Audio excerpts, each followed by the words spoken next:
बड़ा अन्याय हुआ है। किसकी साजिश से था और एक चाकू मार रहा था।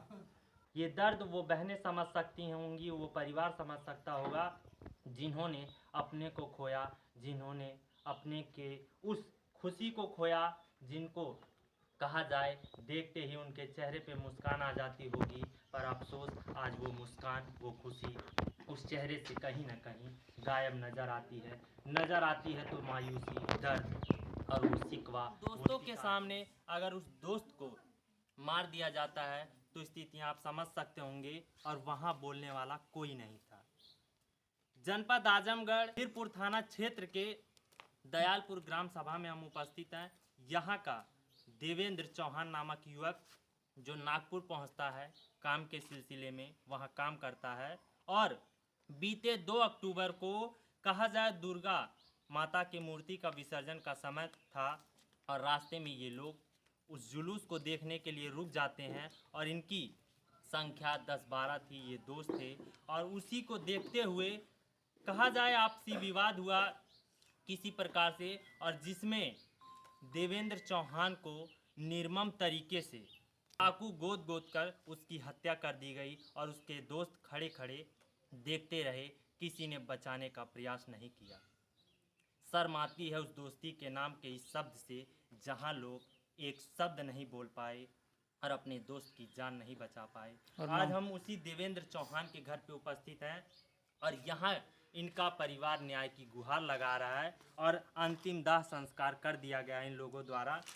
पर इनसे जानना चाहेंगे कि आखिर मामला क्या हुआ, कैसे क्या घटना घटित हुई। क्या नाम है आपका? अजय चौहान।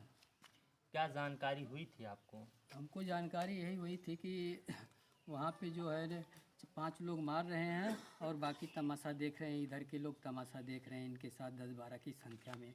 तो इसका क्या मतलब हुआ, लगता है इनके ऊपर पूरा हमको संदेह जा रहा है कि ये लोग वहाँ उनसे मिले हुए हैं, या इनकी कोई प्लानिंग रही होगी खुद की, या उधर से भी। उधर से तो कोई दुश्मनी का सवाल ही नहीं पैदा होता बाहर वाले लोगों से। घटना कहाँ घटित हुई थी? नागपुर में। हाँ, दुर्गा विसर्जन के फंक्शन में थे। अच्छा। हाँ, तो इनके दोस्त देख रहे थे, किसी ने बचाने का प्रयास नहीं? कोई नहीं बोला, वहीं खड़े खड़े तमाशा देख रहे हैं।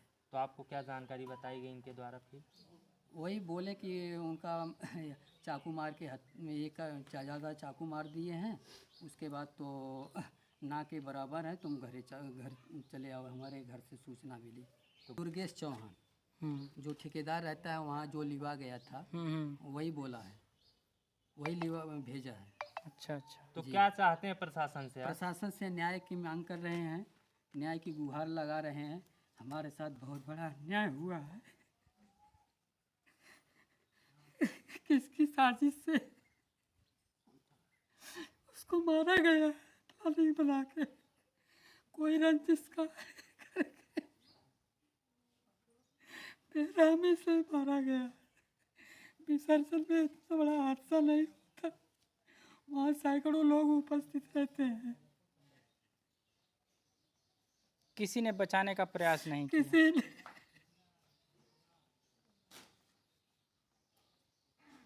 कोई नहीं बचाया, खाली खड़ा ये दोस्त लोग हैं या दुश्मन है? ये तमाशा देख रहे थे खड़े हो? दोस्ती के नाम पे दुश्मन है। देखिए, ये उस पिता का दर्द है जिसने कहा दोस्ती के नाम पे कलंक है, ये दुश्मन है। आप समझ सकते होंगे कि वो खुशी का माहौल, दुर्गा माता की मूर्ति का विसर्जन का समय होता है। आखिर ऐसा क्या विवाद हुआ जिसके तहत उसकी जो चाकू गोद के हत्या कर दी गई? ये परिवार न्याय की गुहार लगा रहा, और ये परिवार चाहता है कि उसकी असल सच्चाई क्या है, प्रशासनिक तौर पे पुलिस जांच करे, उसकी जांच पड़ताल करे, और सच्चाई जो है मेरा वो। अच्छा। हाँ, क्या जानकारी हुई थी आपको? जानकारी हमें ये मिली कि नागपुर में दुर्गा पूजा के विसर्जन के दौरान उसको जो है 5 लोग मिल करके 2 लोग पकड़े थे और 3 लोग पकड़े थे, और एक लोग चाकू, एक खड़ा था और एक चाकू मार रहा था। पूरा समाज वहाँ खड़ा हुआ, इनके दोस्त वहाँ थे 10-12, वो दूर से खड़े होकर देख रहे हैं। इतनी पब्लिक थी, अब इतनी निर्मम हत्या कैसे हो सकती है? कैसे मान लिया जाए कि ऐसे हुआ है ये? क्या वहाँ कोई था ही नहीं? वो ये भी कह रहे हैं कि वहाँ पुलिस भी थोड़ी दूर पे थी। वहाँ पुलिस भी थी, हाँ, ये भी कह रहे हैं वो, पुलिस भी थी, वही लोग ने कहा है जिसने लेके आया जो लेके आए बॉडी, कहे पुलिस भी थोड़ी दूर पे खड़ी थी। किसी बताइए, ने बचाने का प्रयास नहीं किसी ने बचाने का प्रयास नहीं किया। चाहते तो ये हत्या से बचा सकते थे, कुछ कोई बहुत बड़ी बात नहीं, बहुत विवाद नहीं था, लड़का बहुत सीधा था। मंत्री जी से यही निवेदन करेंगे कि इसकी सीबीआई जांच हो, हमें सच्चाई तक सब लोगों को पता लगे इस बात की। जैसे जो भी मामला उसका हाँ, तथ्य सामने आ जाए, सच्चाई सामने आवे, बस लोगों के सामने सच्चाई सामने आए, क्यों ऐसा क्या हुआ। हमारा परिवार बेहाल है पूरा, समझ लीजिए सब हैं। ये उनके बड़े पिताजी थे। इनका कहना जो भी तथ्य थे वो सामने आए ताकि परिवार को वो सच्चाई पता चल पाए कि देवेंद्र चौहान की हत्या क्यों की गई है, और उन दोस्तों के सामने कहा जाए कि बेरहमी से देवेंद्र चौहान की चाकू गोद कर हत्या कर दी जाती है, और 10 से 12 की संख्या में ये दोस्त देखते रहते हैं। और उनके पिता ने कहा ये दोस्त नहीं, दोस्ती के नाम पे कलंक है, ऐसे दोस्त से दुश्मन होना बेहतर है। आप समझ सकते होंगे अगर सामने ही उसके दोस्त की हत्या कर दी जाए और उसमें से किसी ने बचाने का प्रयास नहीं किया। शर्मसार करती हैं ऐसी घटनाएं। कहते हैं अगर भाई इस दुनिया में ना रहे तो उन बहनों पे क्या बीतेगी जिन्होंने उन भाइयों की कलाई पे राखी बांधी होगी। ये दर्द वो बहनें समझ सकती होंगी, वो परिवार समझ सकता होगा जिन्होंने अपने को खोया, जिन्होंने अपने के उस खुशी को खोया, जिनको कहा जाए देखते ही उनके चेहरे पे मुस्कान आ जाती होगी, पर अफसोस आज वो मुस्कान, वो खुशी उस चेहरे से कहीं ना कहीं गायब नज़र आती है तो मायूसी, दर्द और वो शिकवा, वो शिकायत जो कहीं ना कहीं उस अपने भाई या अपने परिवार के सदस्य से नहीं कह पाए।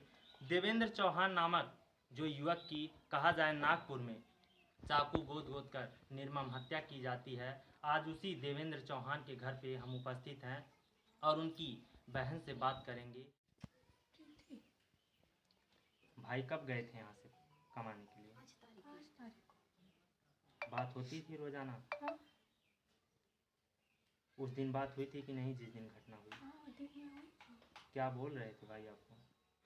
हाल चाल क्या बनाई हो, खाया कि नहीं खाया। फिर घटना कब पता चलती है आप लोगों को? सुबह में। क्या पता चलता है? ये कि किसी ने पेट में चाकू मार दिया है, घर लेके आ रहे हैं। और कोई बात हो तो आपके भाई ने आपको बताया किसी से झगड़ा, कोई रंजिश वंजिश? कभी नहीं, कुछ नहीं। अच्छा, किन लोगों के साथ वो गए थे वहाँ पे? दोस्तों के साथ गए होंगे? हाँ, दोस्तों के साथ। तो किसी ने बचाने का प्रयास नहीं किया था क्या? नहीं। कितने लोग थे जो देख रहे थे तमाशा? ये 12-13 लोग। 12-13 लोग देखते रह गए, हाँ। किसी ने बचाने का प्रयास नहीं किया। कहते हैं दोस्त के लिए जान दे देता है, पर यहाँ तो दोस्तों ने ही जान ले ली। तो क्या चाहते हैं आप लोग प्रशासन से? जस्टिस, न्याय चाहते हैं। मेरे भाई को मारा गया, उसको भी उसी तरह मारा गया।